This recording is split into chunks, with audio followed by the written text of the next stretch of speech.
신약성경의 요한계시록, 요한이 기록한 예수 그리스도의 계시록, 우리 예수님이 천사를 보내서 사도 요한에게 기록한 요한계시록 2천의 책이 바로 유다서죠. 유다서는 짧게 이렇게 되어 있습니다.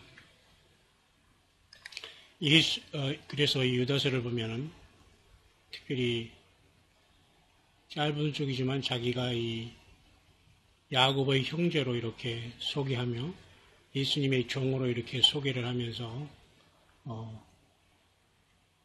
부르심을 입은 자 곧 하나님 아버지 안에서 사랑을 얻고 하나님께서 우리를 만세전에 창세전이라는 말을 하죠. 이 세상 창조하기 전에 벌써 그리스도 예수 안에서 우리를 선택하셨다. 창세 전에 어린 양 되신 예수께서 벌써 죽임을 당했다. 이 엄청난 그 예정에 대한 것은 그렇게 쉽게 우리가 교리로 따지고 무슨 장로교니 감로교니 이런 것으로 따질 문제가 절대 아닙니다. 창세 전에 그리스도 예수 안에서 우리를 선택하신 하나님 아버지 안에서 사랑을 얻은 겁니다. 예수 그리스도를 위하여 지키심을 입은 자들, 예수 그리스도를 위하여 지키심을 입은 자들. 특별히 하나님께서는 예수님을 향한 그 아들 예수님에게 큰 그 계획이 있었죠. 신부를 만드는 계획이죠. 이 말씀을 보면 우리는 당연히 요한계시록 17장이 생각이 나야 됩니다. 저희가 어린 양으로 더불어 싸우려니와 어린 양은 만주의 주시오 만왕의 왕이심으로 저희를 이기실 터이요. 또 그와 함께 있는 자들 곧 부르심을 입고 빼내심을 얻고 진실한 자들은 이기리로다. 짐승의 문제 그리고 세상의 666에서 이기고 마치 출애굽한 백성들처럼 이 세상을 이기고 떠날 백성들을 얘기합니다. 예수님과 함께 있는 사람들이 어떤 사람들이냐? 이기는 자들은 좀 부르심이 있어야 됩니다. 콜링. 부르시는 사람 중에서 또 빼내심을 또 얻어야 됩니다. 기도원 300명과 같이 자기 자신의 욕심과 세상 그리고 어떤 이런 것을 걱정하지 않고 오직 예수님 때문에 우리 모든 삶을 다 전폭 올인할 수 있는 사람들이 부르심을 받는 사람 중에 빼내심을 받게 됩니다. 그런 다음에 우리는 주님과 더불어 성령 안에서 말씀 안에서 진실하게 영적인 싸움을 감당하다가 승리를 하면서 시온산에 예수님과 같이 서게 될 것입니다. 그래서 유다서는 이렇게 짧지만은 이렇게 예수 그리스도 위에 지키심을 입은 자들에게 편지를 한 그런 책이거든요. 그래서 여기 문제는 뭐냐면 가만히 들어온 몇 사람이 있다 했어요. 그래서 유다가 이렇게 편지를 할 이유는 단번에 주신 믿음의 도를 가지고 힘써 싸우라는 이렇게 권할 필요가 있기 때문에 이와 같이 유다서를 기록하게 된 건데 가만히 들어온 몇 사람이 있습니다. 이 사람들이 문제를 일으켰습니다. 예적부터 이 판결을 받기로 미리 기록된 자들이다. 이것은 그리스도 예수 안에서 선택함을 받은 사람도 있지만 안 되는 사람은 또 안 됩니다. 예적부터 이 판결을 받기로 미리 기록된 자들 어떤 내용이냐면 경건치 아니하고 우리 하나님의 은혜를 도리어 세격거리로 바꾸고 홀로 하나이신 주제 곧 우리 주 예수 그리스도를 부인하는 자들이 바로 그들입니다. 이들은 여기에 해당합니다. 애굽에서 먼저 하나님 구원해내시고 믿지 아니하는 자들을 멸하셨지 않습니까? 오늘 우리가 예배당에 나오고 어떤 초청에 응하고 이벤트에 나오고 멋지게 거기서 무슨 사교적인 어떤 신앙적인 악수를 하고 서로가 이런 것들이 중요하지 않습니다. 가장 중요한 건 그 속에서 예수님을 알고 주님을 따르는 마음, 심령으로 변화돼서 주님의 사람이 되느냐가 문제인데요. 유다는 1장 6절을 통해서 천사들도 이와 같이 처소를 떠난 자들을 하나님께서 영원한 흑암으로 결박했다는 것을 영원한 결박으로 흑암에 가뒀다라고 이렇게 얘기함으로써 가만히 들어온 몇이 자기 욕심들만 채우고 전혀 영적인 생활하지 않고 끝까지 고집을 부리고 있다는 것을 나타내 주면서 아주 여기서 통탄을 하고 있는 말씀입니다. 요한계시록, 예수님이 주신 요한이 기록한 계시록 들어가기 전에 신약성경은 이렇게 막을 내리고 있지만 굉장히 큰 결론적인 부분이 아닐 수가 없습니다. 그래서 또 한번 천사장 미가엘과 모세의 시체 문제에 대해서 대화할 때도 역시 마찬가지로 그냥 주께서 너를 꾸짖기를 원하노라 라고 이렇게 사탄에게 천사장이 할 정도로 너무 무모하고 도저히 변화를 받지 않고 전혀 하나님의 말씀을 그 권위에 대해서 온전히 인정하지 않고 자기 생각과 그저 그런 것으로만 꽉 차서 권위를 없이 여기고 영광을 해방하는 이런 자의 자리에 앉을 수 있다는 겁니다. 그래서 결국은 화 있을 진저 이 사람들이여 가인의 길에 행하였으며 삭슬 위하여 발람의 어그러진 길로 몰려갔으며 고라의 폐역을 쫓아 멸망하였다. 여기는 가인과 발람과 고라 이 폐역한 사람들이 나옵니다. 우리는 이 부류에서 들어가면 안 되겠죠. 참 물 없는 구름이다. 참 물 없는 구름이 있을 수 있을까요? 사실은 바람에 불려가는 그 기압의 차 따라 그죠? 이 구름이 몰려가면서 바람을 통해서 몰려가면서 비를 내리고 기압을 따라서 이렇게 구름들이 이동하지 않습니까?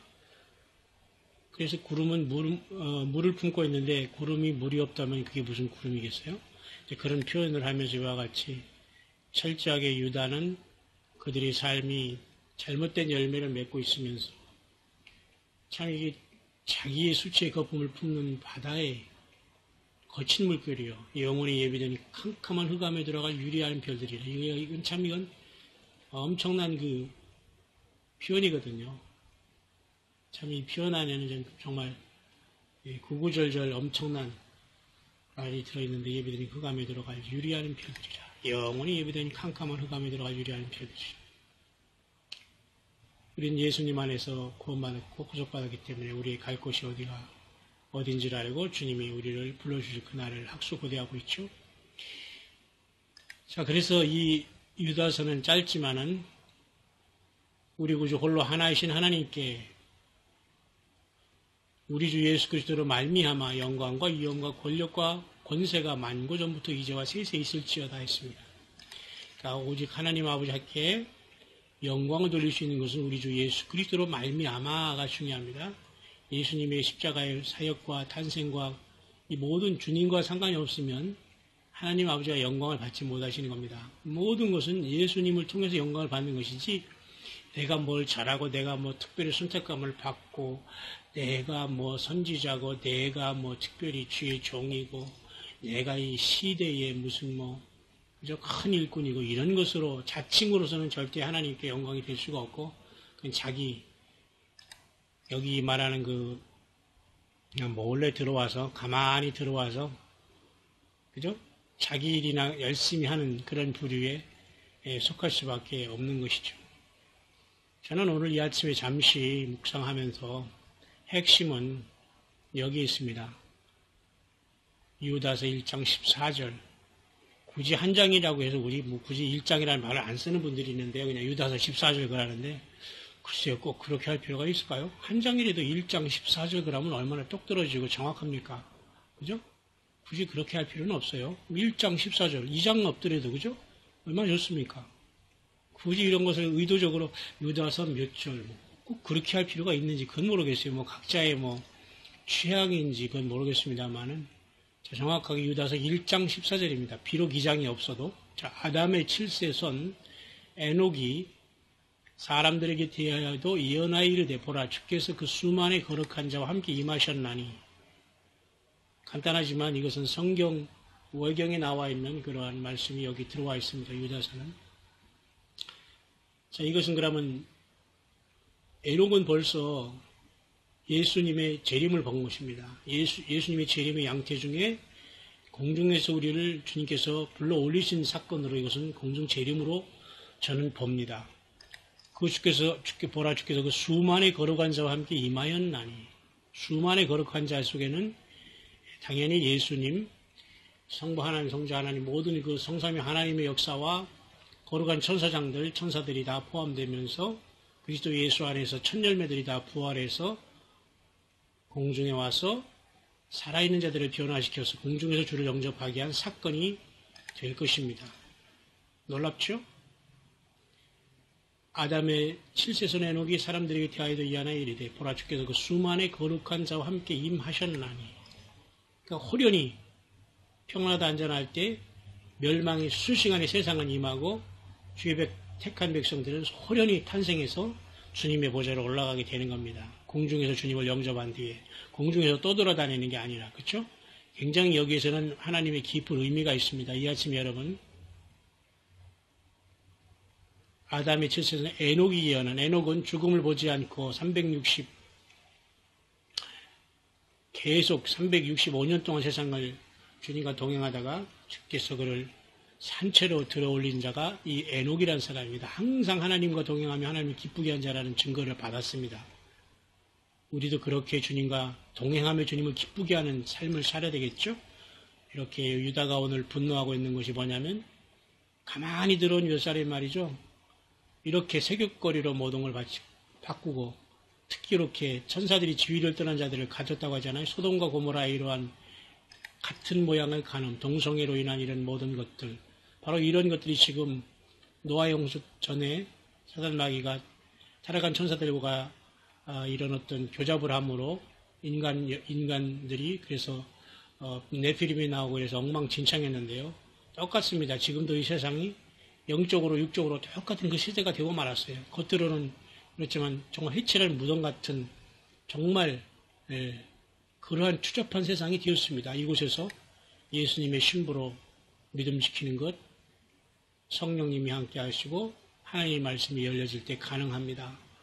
정말로 골방에서 여러분, 이 세상의 시스템에서 나와서 기도하며 정말로 주님이 어디를 인도하든지 따라가는 자가 되어서 애타게 주님을 사모하다가 주님의 그 부르심을 받는 우리들이 되어야 될 것입니다. 주께서 그 수만의 거룩한 자와 함께 임하셨나니, 이 말씀을 꼭 기억하시면서 바로 요한계시록 4장 하늘의 열린 문, 요한계시록 7장에 13원 자천의 유대인이 인침받은 다음에 큰 무리들, 요한계시록 12장에 아이를 철장으로 다스릴 남자가 사내 아이가 나죠.